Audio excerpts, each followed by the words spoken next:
भूतनाथ बंगला, एक अधूरी आत्मा की दास्तान। रतनपुर, सतपुड़ा के जंगलों में बसा कहानियों से भरा गांव। शाम को बातें, पहाड़ की छाया, डर।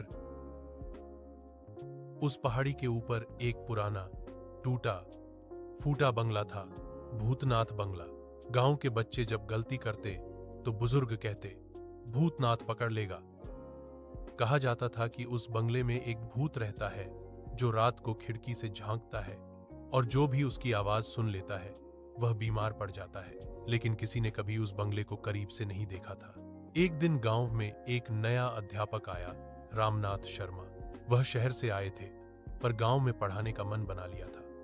गांव के बच्चे अनपढ़ थे और वे चाहते थे कि रतनपुर भी बाकी दुनिया से पीछे न रहे। एक शाम जब वे गांव वालों से बात कर रहे थे तो उन्होंने पूछा, वो पहाड़ी पर जो पुराना घर है वहां कोई रहता है क्या?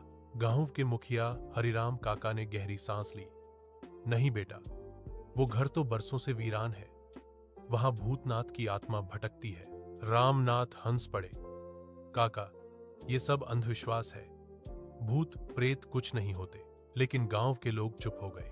काका ने बस इतना कहा, बेटा उस बंगले के पास मत जाना, वहां जो गया कभी लौटकर नहीं आया। रामनाथ को भूत प्रेत पर भरोसा नहीं था। एक दिन रात को जब पूरा गांव सो चुका था, वह टहलते टहलते पहाड़ी की ओर निकल पड़े। आसमान में बादल थे, बिजली चमक रही थी, जंगल की झाड़ियां हवा में हिल रही थीं और दूर कहीं उल्लू की आवाज आ रही थी। धीरे धीरे वह बंगले के सामने पहुंचे। बंगला पुराना था, दीवारों पर काई जमी थी, खिड़कियां टूटी हुई थीं, दरवाजे पर धूल और जाले लगे थे, पर बीच में लगा पीतल का ताला नया सा चमक रहा था। रामनाथ ने टॉर्च की रोशनी में देखा, ताले पर कुछ लिखा था, भूतनाथ। अचानक हवा चली, दरवाजा चर्र चर्र की आवाज के साथ थोड़ा खुल गया, जैसे किसी ने अंदर से धक्का दिया हो। रामनाथ का दिल जोर जोर से धड़कने लगा, लेकिन उन्होंने हिम्मत की और दरवाजा खोला। अंदर अंधेरा था। जैसे ही उन्होंने कदम रखा, हवा का झोंका आया और दरवाजा अपने आप बंद हो गया। अंदर हर तरफ सन्नाटा था। टूटी हुई कुर्सियां, जाले और दीवारों पर लगी पुरानी तस्वीरें, जैसे किसी समय यहां कोई बड़ा जमींदार रहता था। रामनाथ ने टॉर्च की रोशनी एक दीवार पर डाली। वहां एक युवक की तस्वीर थी, सफेद कुर्ता, माथे पर तिलक और चेहरे पर गजब की शांति। नीचे लिखा था, भूतनाथ प्रसाद, 1902, 1936। रामनाथ ने मन ही मन कहा, शायद यही बंगले का मालिक था। तभी अचानक पीछे से किसी ने धीमे स्वर में कहा, कौन है वहां? रामनाथ के हाथ से टॉर्च गिर पड़ी। उनकी सांस अटक गई।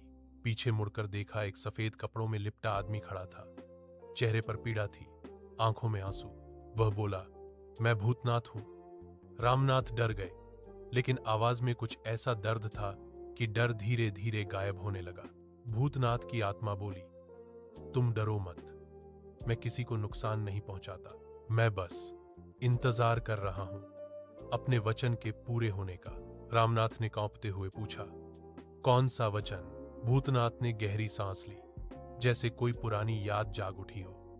साल 1936, मैं इसी बंगले का मालिक था, गांव का जमींदार था, लेकिन दिल से गरीबों का साथी। मैंने गांव में कुआं खुदवाया, स्कूल बनवाया, सब खुश थे, पर मेरे अपने ही दुश्मन बन गए। रामनाथ ध्यान से सुनते रहे। भूतनाथ की आवाज में अब दर्द घुल गया था। मेरी शादी होने वाली थी सीता से, वो गांव की सबसे सीधी सादी लड़की थी। मैंने कसम खाई थी कि शादी के बाद इस बंगले में गांव के बच्चों का स्कूल खोलूंगा। पर शादी से एक दिन पहले मेरे चाचा ने मुझे जहर दे दिया। वो बंगला अपने नाम करवाना चाहता था। मेरी मौत के बाद सब कुछ लूट लिया गया। सीता ने उसी रात कुएं में छलांग लगा दी। मैं नहीं मर पाया। मेरी आत्मा इस बंगले में बंध गई, क्योंकि मैंने एक वचन अधूरा छोड़ दिया था। मैं बच्चों के लिए स्कूल खोलूंगा। रामनाथ की आंखों में आंसू आ गए। उन्होंने कहा, भूतनाथ जी, मैं वह अधूरा वचन पूरा करूंगा। अगली सुबह रामनाथ बंगले से लौटे तो गांव वाले हैरान रह गए। सब पूछने लगे, मास्टर जी, आप जिंदा कैसे लौटे? रामनाथ मुस्कुराए। वहां कोई भूत नहीं है, बस एक अधूरी आत्मा है। उन्होंने गांव के मुखिया से कहा कि उस बंगले को फिर से ठीक करवाया जाए ताकि वहां बच्चों के लिए स्कूल खोला जा सके। पहले तो गांव वाले डर गए, पर रामनाथ के आत्मविश्वास ने सबका दिल जीत लिया। धीरे धीरे लोग आने लगे, दीवारें रंगी गईं, टूटी खिड़कियां ठीक की गईं और छत पर झंडा लगाया गया। उस दिन गांव में पहली बार कोई पहाड़ी की तरफ गया था, डर के नहीं, इज्जत के साथ। जब सब काम पूरा हो गया, रामनाथ ने स्कूल का उद्घाटन किया। बच्चे ताली बजा रहे थे, गांव वाले फूल बरसा रहे थे। उन्होंने घोषणा की, आज से यह जगह भूतनाथ प्राथमिक विद्यालय कहलाएगी। जैसे ही यह नाम लिया गया, हवा का झोंका आया, खिड़कियां हिलने लगी और अंदर रखी पुरानी तस्वीर अपने आप दीवार पर सीधी हो गई। सभी ने देखा, तस्वीर में भूतनाथ का चेहरा अब मुस्कुरा रहा था। रात को रामनाथ अकेले स्कूल में बैठे थे। अचानक उन्होंने सुना, धन्यवाद रामनाथ, अब मैं मुक्त हूं। एक हल्की सी रोशनी उठी और हवा में गायब हो गई। चारों ओर सन्नाटा था, पर उस सन्नाटे में अब डर नहीं, शांति थी। दिन बीतते गए, अब वह बंगला बच्चों की हंसी से गूंजता था। गांव में किसी ने कभी फिर कोई अजीब आवाज नहीं सुनी। रामनाथ रोज तस्वीर के आगे दीपक जलाते और कहते, भूतनाथ जी, आपने गांव को डर नहीं, एक नई जिंदगी दी। गांव के बुजुर्ग कहते, पहले वो बंगला डर का प्रतीक था, अब वो शिक्षा का मंदिर है। भूतनाथ की कहानी अब बच्चों की किताबों में पढ़ाई जाती थी। एक भूत की नहीं, एक ऐसे इंसान की जो मरकर भी अपना वचन निभा गया।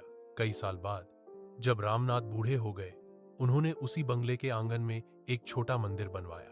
मंदिर की दीवार पर लिखा था, यहां उन आत्माओं की शांति के लिए दीपक जलाया जाता है जिन्होंने अधूरे वचन के साथ दुनिया छोड़ी। गांव के बच्चे हर साल वहां दीप जलाते और कहते, जय भूतनाथ। अब कोई डरता नहीं था, क्योंकि सब जानते थे भूतनाथ बुरा नहीं था, वो तो गांव का रक्षक बन गया था। कहानी का संदेश, कभी कभी भूत डराने नहीं आते, वे अधूरे सपनों को पूरा करवाने आते हैं। मृत्यु से बड़ी पीड़ा अधूरापन है और सच्चे कर्म से बड़ी मुक्ति कोई नहीं। ऐसी और रोचक और प्रेरणादायक कहानियों के लिए चैनल को सब्सक्राइब करें।